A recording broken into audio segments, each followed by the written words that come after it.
This is Yvette Carnell from yourblackworld.net and breakingbrown.com, and I am joined by the host of the Ben Dixon Show, who is actually the newest member of the Your Black World family. Welcome, Ben. Welcome. Thank you Uh, so much. and what we want to talk about today is we reported on Your Black World today that in terms of Haiti, we all know after the earthquake, the reconstruction, the rebuilding effort, we all know about that. And we know that billions, as a matter of fact, there was half a billion, $500 million donated to the Red Cross for this rebuilding effort. But what we learn now, thanks to another NPR report, is that basically um, the people got six houses out of that. That's a whole lot of money. I know some rich people who build 10, 20, 30, $100 million homes and penthouses, but that's a lot of money, especially when you're talking about Haiti. Now, I'm going to ask Ben, but I just want to say the first thing that came to mind for me when I thought about this, and I don't know whether everybody out here read this. I don't know whether Ben read this, but a while ago there was an article by novelist Teju Cole. I hope I'm pronouncing his name right. Called I think it was the white the white, it wasn't the white industrial complex, but it was about it was basically about this sort of thing where where white people or the powers that be kind of have it all wrong in terms of how they go about fundraising and how they go distributing money, and the ways in which they kind of act as basically overseers and not see how they kind of play into this by their policy, by their their foreign policy, by how we deal with them, and we just kind of look at it as, well, we're going to give these people some homes and money, but that didn't even happen here. They didn't even get the charitable gift. So what was the first thing you thought about, Ben, when you saw this headline, when you saw this? Uh, you know what? Sadly, I wasn't surprised because recently, well, not recently. I say about 2 years ago, an article came out discussing the exorbitant administrative fees that the Red Cross takes from all of their donations. I think it's something Mm. like 75%, 75 cents on the dollar that they take out for administrative fees. Now, I don't know if they hit the 500 million with that large of administrative costs. I did read in the NPR article that they were, before this fundraiser, they were in the hole 100 million. So Wow. out of 500 million, you can guarantee the first 100 million went to cover their budget deficit, and then take into account their administrative fees. I'm just not surprised, but it is pretty disturbing considering that was an unprecedented amount of money that they raised, not just for emergency relief, but based on the promise that they were going to help rebuild Haiti, and all they rebuilt were six houses. I mean, it's sort of amazing when you think about it, right?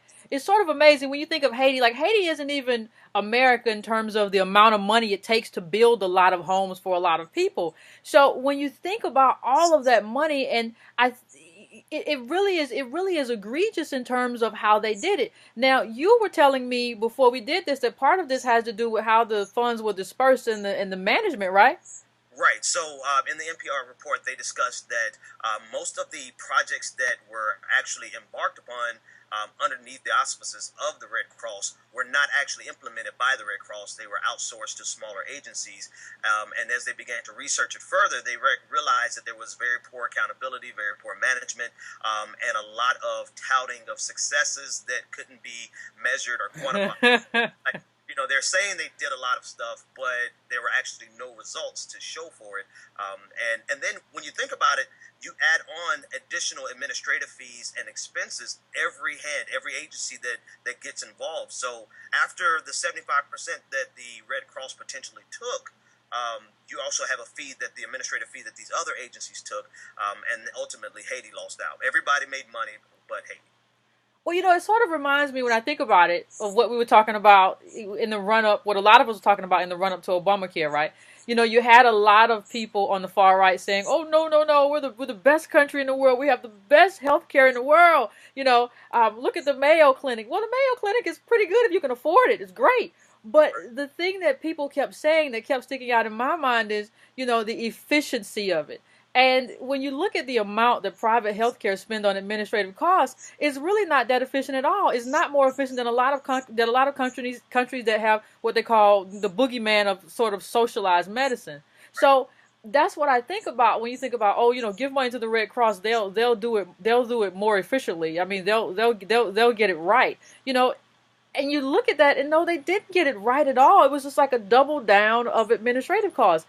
And when I go back to the whole Teju Cole thing of the article, I think it was called the White Savior Complex. That's what it was. I tend to wonder if there's not a bigger issue here, right? In the sense of a lot of Haiti's problems and a lot of problems in what people call, and I hate the term, the third world, third world countries, are caused by, it's not just the man-made disaster. I mean, it's not just this disaster right here, this disaster of nature. There's also the disaster of, people, Americans love to give money to the Red Cross, but they don't understand that, like, our foreign policy is part of what creates these disasters or allows them to happen or puts these countries in a position to where when something does happen, they can't really do anything. So what do you think about the way that Americans, what do you think about the way that we deal with this sort of thing? The way that we think we can just give $5 at the checkout when we leave the Kroger's or the Safeway and just like donate $5 to the Red Cross or whatever and think that we've done something. Right. So we put our trust. We really put a lot of trust, and it's starting to be obviously unwarranted trust in these international agencies that we believe are going to do the job. So all that we have to do is give $5 and look away. But in reality, when we give that $5, we give that $25 or whatever we give, it's being sucked into a machine. It's being sucked into a capitalistic machine. Granted, it's a nonprofit charity, but they still operate with the mindset of moving dollars where they need to move it for their own personal benefit and for their bigger goals. So we lose sight of accountability, and we don't take extra care and concern to see that the dollars that we send are actually being used. Because, I mean, when we give $5 at the register or $1 at the register, we kind of just feel like we've done our duty and we move on, and we don't hold these agencies accountable. But at this point, with the magnitude of loss in this issue, the Red Cross really has to be accountable. They have to come out with a new level of transparency. And if they did everything according to the book, by their book, then their book has to change, or else we as the collective body politic, we need to no longer give money to these large organizations when there are a lot of small charities that actually go to, like you said, the third world or the developing nations and do a lot of good, and they're starving for resources. I mean, some of them would love to get 1% of what they're offering, of what the Red Cross got. I wonder about that though because you think about it and you think about what people always say about everybody has this thing now. It's 21st century. It's 2015. It's like, oh, the Red Cross is a brand. And you think about nurses and white caps with the little crosses across their hats, and they're running around in war-torn areas taking care of people. And I just wonder, like, and I look a lot, and I'm just not talking about the Red Cross right now. I'm talking about a lot of stuff in terms of, I just wonder how we kind of get to a point where we can overcome, like, even when you talk about multinationals, you can say people can say like the Koch brothers are doing X, Y, and Z to us, or they're kind of pushing for a libertarian America, but they own so many companies that it's hard to take on these things because these are like Goliaths in terms of and we're and here we are trying to take on this stuff, trying to take on the Red Cross to be accountable and reliable, and what we're finding is that we're just machines. We're just kind of cogs in a wheel for these for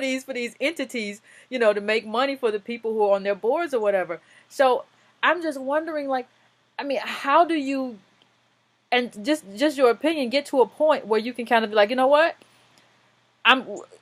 we need to. How can we make people aware, or should we make people aware, or how do you do it? Like, there is something else to do. There's another way to help Haiti. There's another way to do everything. There's always another way to skin a cat. But how do you get from point A to point B?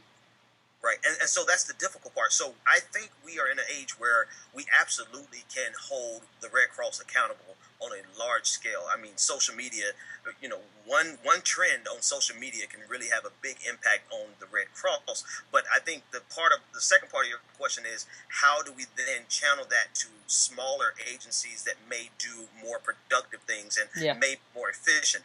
that part, I honestly don't know the solution to that. There, maybe I'm sure the internet and like the Kickstarter and different things like that could play a role in it. But it's really going to be incumbent on the smaller charities to really get ahead of, get in front of technology and let technology push and social media push their exposure, especially at times like this. Like right now is the perfect time for an agency with a good track record that doesn't have 75% of administrative costs, that really produces for every dollar they see some productivity. It's a good time for them to come out front. But until they do, people will kind of, like you said, machines in the cog, just give that dollar to the Red Cross, and the Red Cross, every disaster, they're going to raise $100 million, $200, $500 million, and a lot of people are getting paid off, and the people who need it the most are being hurt. Well, I just wonder too. It's disheartening in a racial way too, right?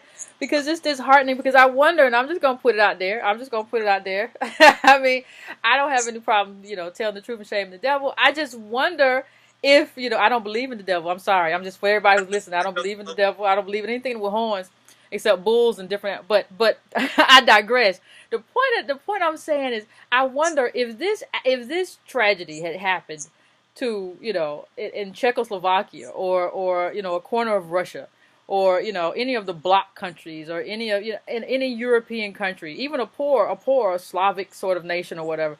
I kind of wonder, and I think I know the answer to that, but I just kind of wonder, would you be allowed to get away with building 6 homes and collecting $500 million? It's just like we when you look at what's happening in America in terms of race and police, it's just like on a global scale you get the same crap. On a global scale you basically get shook down so that it looks like, now I don't know, we'll see.